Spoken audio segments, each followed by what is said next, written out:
So we need to get the facts straight. How does this virus work? How does it transmit? Where does it want to go? And let's protect ourselves. I'm Dr. Peter Lin. I'm a family physician in Toronto, Canada. The coronavirus is a family of viruses that can cause as mild things as just a common cold, all the way up to SARS or MERS. These are these bad pneumonias that we're talking about. And basically what these viruses are, they look like a tennis ball with all these spikes sticking out of it. And depending on the type of spike, it allows that virus to attach to certain places. So some viruses, they have the spike that attaches to your nose. So basically you just get a common cold. But the SARS virus and this new virus that we're talking about has the spike that allows it to attach to the cells in your lung. And when it attaches there, it puts in information to make photocopies of itself. So it uses our equipment to make more viruses. I'm declaring a public health emergency of international concern over the global outbreak of novel coronavirus. Most of the coronaviruses live in animals. In this particular case, it was from Wuhan. There was a fish market where they were selling live animals. And the thought is that the virus was in a live animal, then it crossed into a human. But then what we found was that people were getting sick in terms of healthcare workers, in terms of family members that were looking after them, which now meant that the virus can pass from human to another human. Just like all viruses, it needs to reach a target, which is your lung. And it has to get there with your help. It has no feet and no wings. So therefore it needs us to move it there. So that's why we keep saying, don't hang around sneezy people because you're gonna breathe it in. And don't touch your face because that's how the virus is gonna get in. The masks are helpful, but they're not necessary because they're leaky. The ones that you and I buy basically have pockets here, so therefore the virus can get in. What the masks really do is they stop us from touching our face. If you're sick, we tend to mask you, so therefore you're not spewing out the viruses to other people sitting around you.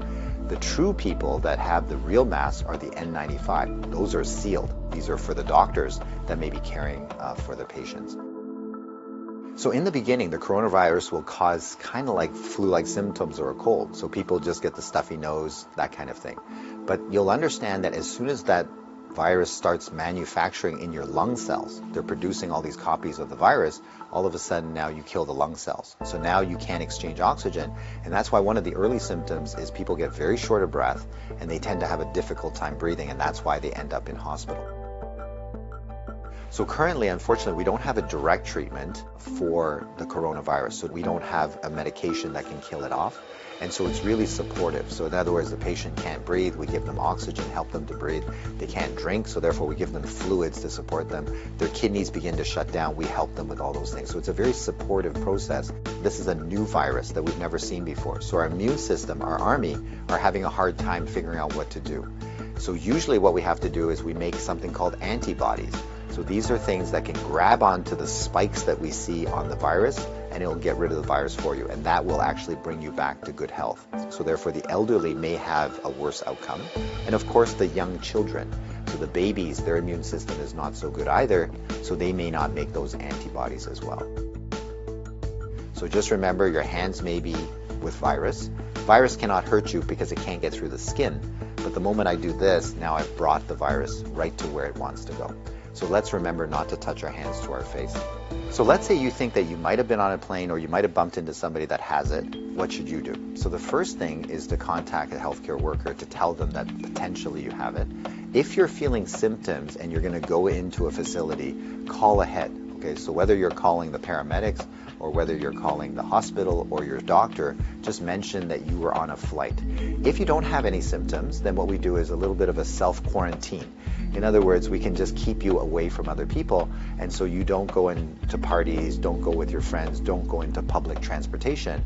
So we can contain it very easily by making sure that you do a self-confinement, so to speak, for the, let's say, 7 to 14 days is the longest incubation time. So after that, if you're feeling well, then you don't have anything to worry about.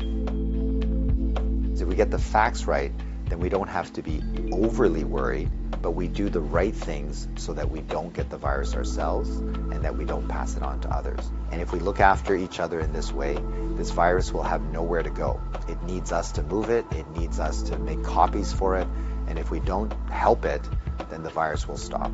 So we have the power to do that right now.